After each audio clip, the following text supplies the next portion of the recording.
हाम्रो smart driving licence print भएको छ कि छैन हामीले कसरी थाहा पाउने? साथीहरु, आजको यस भिडियोमा यसको बारेमा बताउन गइरहेको छु। त्यसैले यस भिडियोलाई स्किप नगरिकन सुरुदेखि लिएर अन्तिमसम्म हेर्नुहोला। यदि तपाईहरु यस च्यानलमा नयाँ हुनुहुन्छ भने यस च्यानललाई सब्स्क्राइब गरेर बेल आइकन प्रेस गर्न नभुल्नुहोला।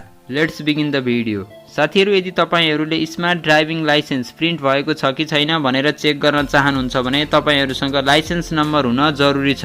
साथीहरु, त्यसपछि एउटा ब्राउजर ओपन गर्नुहोस्। त्यसपछि सर्च बक्समा टाइप गर्नुहोस् dotm.gov.np। त्यसपछि तपाईहरु यातायात कार्यालयको अफिसियल वेबसाइटमा आउनुहुनेछ। त्यसपछि थोरै स्क्रोल गरेर तल आउनुहोस्। त्यसपछि तपाईहरुले त्यहाँ सवारी चालक अनुमति पत्र खोजी भन्ने एउटा अप्सन देख्न सक्नुहुन्छ। त्यसमा क्लिक गर्नुहोस्। साथीहरु, तपाईहरुले क्लियर भ्यूको लागि 3 डटमा क्लिक गरेर डेस्कटप साइटमा चेक गर्नुहोस्। साथीहरु, त्यसपछि तपाईहरुले त्यहाँ दुईवटा अप्सन देख्न सक्नुहुन्छ। एउटा रहेको छ नाम र अर्को रहेको छ ड्राइभिङ लाइसेन्स नम्बर।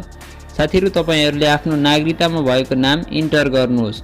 त्यसपछि अर्को ड्राइभिङ लाइसेन्स नम्बरमा तपाईहरुले हाइफन सहित तपाईको लाइसेन्स नम्बर इन्टर गर्नुहोस्।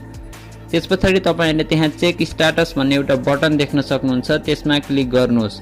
साथीहरु, यदि तपाईहरुको लाइसेन्स प्रिन्ट भएको छ भने त्यहाँ तपाईको डिटेल देखाउँछ र यदि प्रिन्ट भएको छैन भने त्यहाँ केही पनि सो गर्दैन। साथीहरु, यसरी तपाईहरुले स्मार्ट लाइसेन्स प्रिन्ट भएको छ कि छैन भनेर चेक गर्न सक्नुहुन्छ। साथीहरु, तपाईहरुलाई यो भिडियो कस्तो लाग्यो तल कमेन्ट बक्समा शेयर गर्नुहोला। साथीहरु, तपाईहरुको टेक्निकल फिल्डसँग रिलेटेड क्वेशन्सहरु तल कमेन्ट गर्नुहोला। म त्यसको आन्सर भिडियो बनाएर दिनेछु र यस भिडियोलाई लाइक र शेयर गर्नुको साथसाथै विभिन्न टेक्निकल भिडियोजहरुको लागि यस च्यानललाई सब्स्क्राइब गर्न नभुल्नुहोला।